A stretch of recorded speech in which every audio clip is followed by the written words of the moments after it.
बच्चों, आज हम लोग बात करने वाले हैं भारतीय इतिहास का स्वर्ण युग कहा जाने वाला समुद्रगुप्त, श्रीगुप्त और चंद्रगुप्त मौर्य जैसे शासकों को पैदा करने वाला एक महान साम्राज्य जिसको कहते हैं गुप्ता एम्पायर, गुप्त साम्राज्य। देखो, गुप्ता एम्पायर पढ़ना बहुत जरूरी है क्योंकि यहाँ से लगातार तमाम क्वेश्चन भी बीपीएससी और टीआरई और बीपीएससी के अदर्स एग्जामों में बनी हुई है।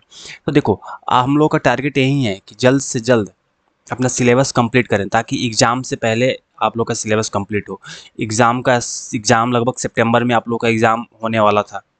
मतलब अनुमान था कि सितंबर में एग्ज़ाम हो जाएगा, जैसे सरकार की मंशा थी और शिक्षा मंत्री का बयान था। लेकिन देखने को नहीं मिल रहा है क्योंकि अभी तक मैं आज के डेट तक मैं आपको बता दूँ कि अभी तक एग्ज़ाम को लेकर जो जुलाई में जो अधिसूचना आने वाला था, अभी टीआरई का नोटिफिकेशन आने वाला था, लेकिन अभी तक नहीं आया है। हो सकता है कि टीआरई का नोटिफिकेशन अगस्त में आए और सितंबर तक फॉर्म भरा जाए। और अगर सितंबर तक फॉर्म भरा जाता है तो मान के चलो आप लोग का एग्ज़ाम कब होगा, लगभग नवंबर से दिसंबर में एग्ज़ाम होगा। मतलब आप लोगों के पास कुछ समय बढ़ने वाला है, आपको एग्ज़ाम के लिए कुछ समय बढ़ने वाला है, आप लोग प्रिपरेशन को और बेहतर बना सकते हैं। देखिए, एग्ज़ाम आज हो या कल हो, आप लोगों को सिलेबस तो कंप्लीट करना है, पढ़ाई तो करना है, क्योंकि एग्ज़ाम होगा तो एक दिन में तैयारी तो होगी नहीं। इससे अच्छा है कि आप लोग भटके नहीं और ध्यानपूर्वक पढ़ाई करें, क्योंकि अगर आपको टीआरई में अपना एक सीट कवर चाहिए तो तैयारी करो।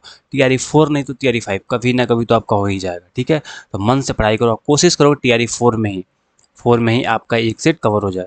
देखो, आज हम लोग पढ़ने वाले हैं गुप्ता एम्पायर। आज हम पढ़ने वाले हैं गुप्त साम्राज्य।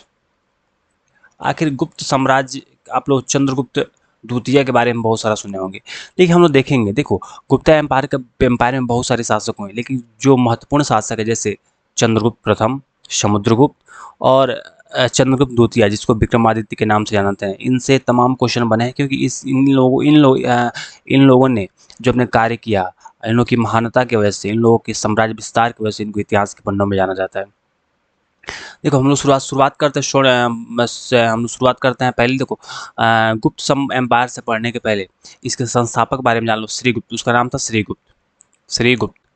ये कौन था? गुप्त एम्पायर का संस्थापक था। लगभग 240 ईसा पूर्व इसने गुप्ता एम्पायर की स्थापना की थी।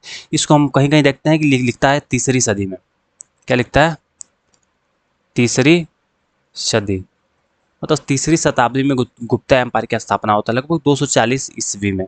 ईसा पूर्व नहीं है। देखो, अभी तक हम लोग ईसा पूर्व पढ़ रहे थे, मतलब ईसा के जन्म के पहले, ईसा मसीह के जन्म के पहले की घटना देख रहे थे। अब ईसा मसीह के जन्म के बाद की घटना देख रहे हैं। ईसा मसीह के जन्म के कितने साल बाद? तो लगभग 240 साल बाद की घटना है, जब गुप्ता एम्पायर की स्थापना होता है। कौन करता है? श्रीगुप्त नामक एक योद्धा ने गुप्ता एम्पायर की स्थापना करता है। और गुप्ता एम्पायर पे श्रीगुप्त का शासन लगभग 200 श्रीगुप्त का शासन लगभग कब तक होता है? श्रीगुप्त का शासन लगभग 240 से लेकर 280 तक श्रीगुप्त का शासन रहता है। इसके बाद इसका पुत्र गद्दी संभालता है, इसका नाम था घटोत्कच।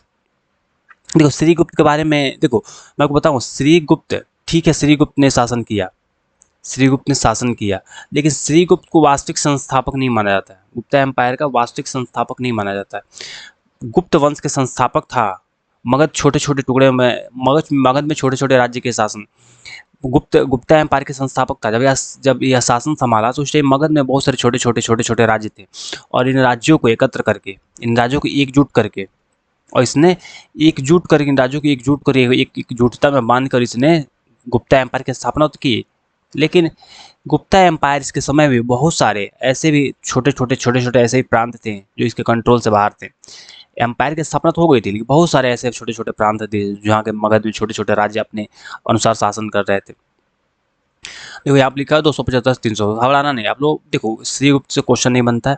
अगर आप लोगों को कहीं 275 ईस्वी भी लिखता है कि शासनकाल, मान लो 300 तक लिखता है तो मान लो, ठीक है, इसमें कोई दिक्कत है नहीं, क्योंकि डेट उतना मायने रखता नहीं है और श्रीगुप्त से जुड़ा हुआ कोई विशेष डेट है नहीं, ठीक है। जो महत्वपूर्ण डेट है मैं आपको बता दूंगा। देखो, इसके बाद से इसका पुत्र बनता है घटोत्कच, लगभग 300 ईस्वी। देखो, 300 दिया हो या लगभग 280 से दिया हो, बात बराबर है, ठीक है। 280 से लेकर इसको 319 या 20 ईस्वी तक मान सकते हो। श्रीगुप्त के पुत्र था और गुप्त शक्ति के प्रारंभिक विस्तारक था। इसने श्रीगुप्त का बेटा था। इसने श्रीगुप्त जो काम नहीं कर पाया, श्रीगुप्त ने सिर्फ स्थापना की, लेकिन इसकी इस गद्दी को और विस्तृत करने में सबसे बड़ा योगदान किसका था? घटोत्कच था। लेकिन घटोत्कच का योगदान था, लेकिन देख लो, वास्तविक संस्थापक चंद्रगुप्त प्रथम को माना जाता है। साम्राज्य के विस्तार का वास्तविक संस्थापक चंद्रगुप्त प्रथम को माना जाता है, जिसने लगभग देखो 320 या 319, देख लो यहाँ आप लोग ध्यान रखना, 300 कहीं 20 दिया होता है, कहीं 19 दिया होता है, कि गुप्ता एम्पायर का स्थापना और चंद्रगुप्त मौर्य का शासनकाल लगभग 319 या 20 से लेकर लगभग, ध्यान रखना, 319 20 से लेकर 335 ईस्वी तक, 335 करेक्ट, 319 20 से लेकर 320 ही मान के चलो, 320 से लेकर 335 तक चंद्रगुप्त का प्रथम का शासन था। वह क्या करता था? देखो, किसी भी साम्राज्य का विस्तार करने के लिए अलग अलग तरकीबें अपनानी पड़ती है। विवाह की घटना अपनानी पड़ता है, लोगों से शादी करना पड़ता है, समाज में रिश्ता फैलाना पड़ता है, अपनी शक्ति को मजबूत करना पड़ता है, धीरे धीरे आक्रमण करना पड़ता है, लोगों को कंट्रोल करना पड़ता है। वहीं का हम शुरुआत किया था। साम्राज्य के वास्तविक संस्थापकता कुमार देवी से विवाह किया और 320 ईस्वी में गुप्त संवत की शुरुआत की। देखो, मूल रूप से 319 ईस्वी में गद्दी पर बैठता है, 319 में, और 320 में इसने गुप्त संवत की शुरुआत करता है। तो गुप्त संवत की शुरुआत कौन करता है? चंद्रगुप्त प्रथम करता है। ध्यान रखना, क्वेश्चन यहाँ से बन सकता है। करेक्ट, समुद्रगुप्त बहुत महान शासक था, जिसको हम लोग भारत का नेपोलियन भी कहते हैं। क्या कहते हैं? भारत का नेपोलियन। इतना महान शासक था, इतिहास के पन्नों में इसको भारत का नेपोलियन कहा जाता है।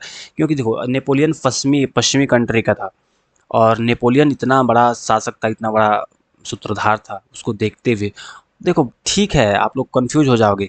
नेपोलियन समुद्रगुप्त के मरने के बाद आता है, समुद्रगुप्त के मरने के बाद आता है। लेकिन उसको, क्योंकि हम पश्चिमी कंट्री से काफ़ी दबित पीड़ित और उनसे काफ़ी उनके हिसाब से हम चलते, क्योंकि हम गुलाम रहे हैं ना, इसीलिए अंग्रेज़ों ने जो इतिहास लिखा, अंग्रेज़ों ने जो इतिहास का कंसेप्ट दिया, उसमें क्या किया?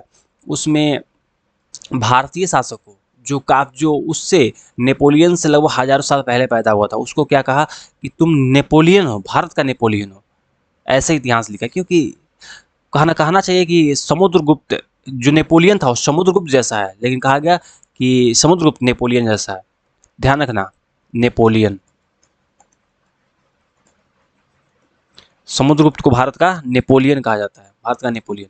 कलर चेंज कर देता हूँ, आई थिंक कलर्स उतना अट्रैक्टिव नहीं है, आप लोगों को दिख भी नहीं रहा है। भारत का नेपोलियन, क्या समुद्रगुप्त को भारत का नेपोलियन कहा जाता है। इतना बातें आप तो ध्यान रखना। लगभग 335 ईस्वी में इसका 335 ईस्वी में इसका राज्याभिषेक होता है, और लगभग 380 ईस्वी तक इसने गद्दी संभालता है। चंद्रगुप्त प्रथम के बाद समुद्रगुप्त सिंहासन पर बैठता है, और हरिसेन, देखो, एक बहुत बड़ा एक लेखक थे। क्या थे? एक लेखक, एक बहुत बड़ा लेखक हुए, उनका नाम था हरिसेन। क्या नाम था? हरिसेन। एक बहुत बड़ा लेखक, उनका नाम था हरिसेन। इसने रचना की, एक प्रयाग प्रशस्ति लिखी, और प्रयाग प्रशस्ति, याद रखना, प्रयाग प्रशस्ति के लेखक कौन है? प्रयाग प्रशस्ति के लेखक कौन है? प्रयाग प्रशस्ति के लेखक है हरिसेन। कौन है? हरिसेन। और हरिसेन ने एक रचना लिखी, प्रयाग प्रशस्ति है, जिसमें समुद्रगुप्त के विजयों का उल्लेख किया, ऐतिहासिक उल्लेख किया कि किस प्रकार समुद्रगुप्त नेपोलियन जैसा था, पूरा भारत में विजय किया, इनके तमाम इनके योगदानों के बारे में, इनके इनके विजयों के बारे में, युद्ध विजयों के बारे में कभी बताता है, और उत्तर भारत, दक्षिण भारत और सीमांत राज्यों पर कैसे इसने आक्रमण किया, क्रमिक रूप में इनके विजयों का उल्लेख करता है। इसमें हरिसेन ने करता है। देखो, इसने लगभग 9 भारत के ऐसे 9 ऐसे प्रांत थे जिसने इसको विजित कर लिया था, और दक्षिण भारत के लगभग 12 ऐसे प्रांत थे जिसको जीत कर भी वहाँ पे छोड़ दिया था कि तुम लोग हमारे अंदर काम करोगे, लेकिन शासन तुम खुद संभालो। सीमांत के 5 राज्य, 9 ऐसे गढ़ थे जिसके कंट्रोल में थे। समुद्रगुप्त बहुत महान शासक था। कला में बात करें, साहित्य में बात करें, संस्कृति में बात करें, ध्यान रखना, समुद्रगुप्त एक ऐसा शासक था जो वीणा बजाता था। क्या? वीणा बजाता था। इतिहास में इसको वीणा वादक भी कहा गया, क्योंकि बहुत सारे ऐसा फोटो दिखता है। संगीत प्रेमी था, स्वयं वीणा वादक था, उसके सिक्कों पर वीणा बजाते हुए दिखाया गया समुद्रगुप्त को। ध्यान रखना, क्वेश्चन बनता है कि इतिहास का गुप्ता एम्पायर का कौन ऐसा शासक जो वीणा बजाता था? कविराज, संस्कृत कविताओं में निपुण हरिसेन उनके दरबारी कवि थे, बहुत ही महान कवि थे हरिशेण, कवि थे, लेखक थे, बहुत बहुत महान थे। और संस्कृत कविताओं में निपुण थे, ज्ञाता थे, कविराज थे। कला का संरक्षण, गुप्ता एम्पायर में ना मंदिर की स्थापना, देखो कहा जाता है, इसलिए गुप्ता एम्पायर को भारतीय मूर्ति कला का, स्थापत्य कला का स्वर्ण काल कहा जाता है।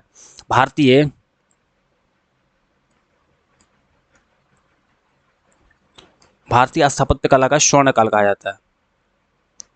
गुप्ता एम्पायर को भारतीय स्थापत्य कला का स्वर्ण काल कहा जाता है, समझे। एक मिनट इसको हटा दो पहले, चलो कोई बात नहीं, इसमें कोई दिक्कत नहीं है। हाँ ध्यान रखना, भारतीय मंदिर स्थापत्य और मूर्ति कला का एक स्वर्ण युग था। देखो हिंदू धर्म जो आज दिखता है ना, आज की जो छवि दिखती है हिंदू धर्म की, इसकी वास्तविक छवि गुप्ता एम्पायर में आती है, क्योंकि गुप्त साम्राज्य एक हिंदूवादी एक एक एक हिंदूवादी एक हिंदूवादी शासन था। इस शासन में हमारे हिंदू धर्म को बहुत ज़्यादा प्रमोट किया गया। मंदिर बनवाए गए, हमारे देवी देवताओं के बारे में बताया गया लोगों के। बहुत ध्यान रखना, यहाँ तक आकर उस टाइम हिंदू धर्म और बौद्ध धर्म में काफ़ी कंट्रोवर्सी थी, क्योंकि बुद्ध का जन्म ईसा मसीह के जन्म के लगभग 500 साल पहले हुआ था, और इसको लेकर के बौद्ध धर्म बहुत ही आगे था, बौद्ध धर्म बहुत ही प्रमोट हो गया था। लेकिन इसी समय आकर बौद्ध धर्म पीछे हो जाता है, हमारा हिंदुस्तान में हिंदू धर्म बहुत आगे हो जाता है, क्योंकि इन्होंने बहुत ज़्यादा प्रमोट किया हिंदू धर्म को, किताब के माध्यम से, ग्रंथ के माध्यम से। कालिदास जैसे महान विद्वान चंद्रगुप्त द्वितीय के दरबार में पैदा होते हैं। मैं आपको पढ़ाऊंगा कालिदास के बारे में, सब कुछ बताऊंगा कालिदास के बारे में, जो चंद्रगुप्त द्वितीय के नवरत्न के बारे में लिखे अगले क्लास में। इस क्लास में नहीं, इस क्लास में आज समुद्रगुप्त तक ही पढ़ना है, आगे नहीं पढ़ना हम लोग को। किस प्रकार बौद्ध धर्म और किस प्रकार बुद्ध भगवान को देखो, किस प्रकार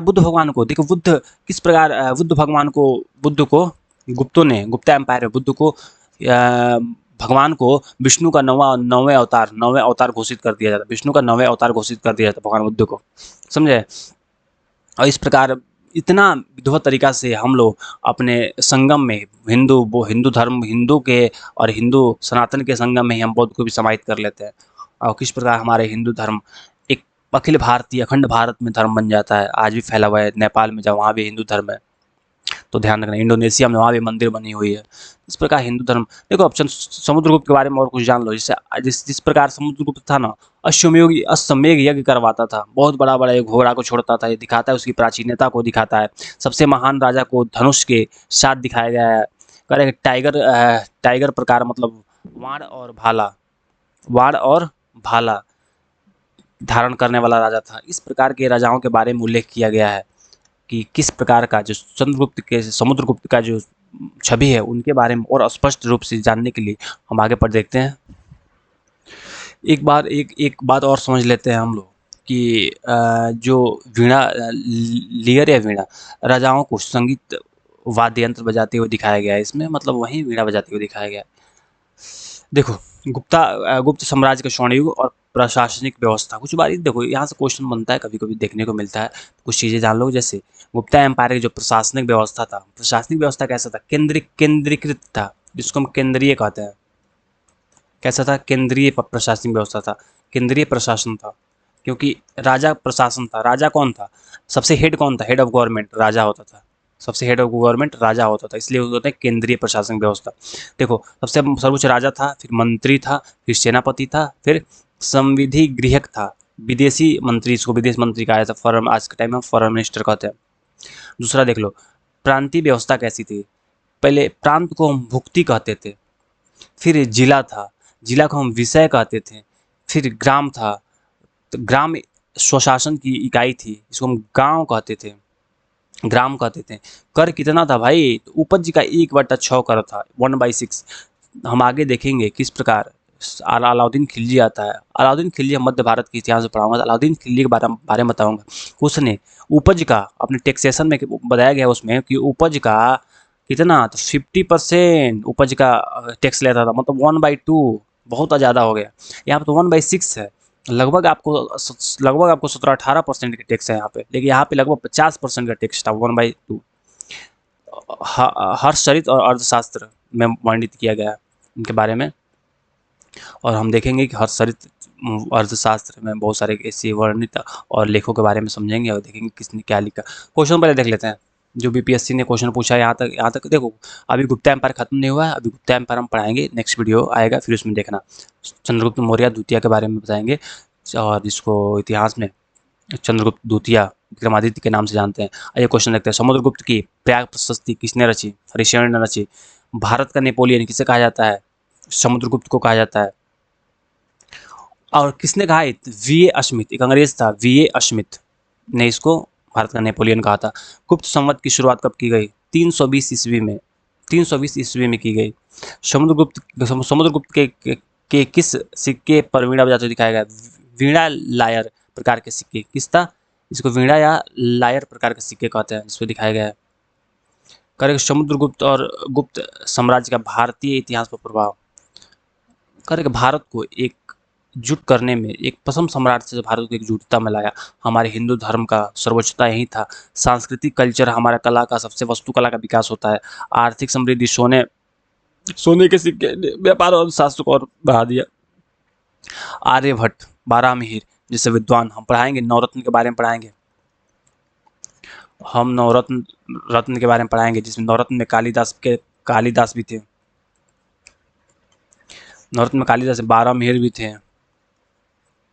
बहुत सारे ऐसे विद्वान थे जिनके बारे में बताएंगे। तो आप धैर्य बना करके नेक्स्ट वीडियो में, अगले दिन में, कल की क्लास में सारी बातों में बता दूंगा। तो इतना आप कोशिश कवर कर लो। देखो टीआरई में आप लोग मैं आपको लग रहा था सर की बहुत शॉर्ट में भाग रहे हैं, पढ़ा रहे हैं। देखो जितना जरूरत है उतना पढ़ा रहा हूँ, इससे ज़्यादा आपको पढ़ने की जरूरत नहीं है।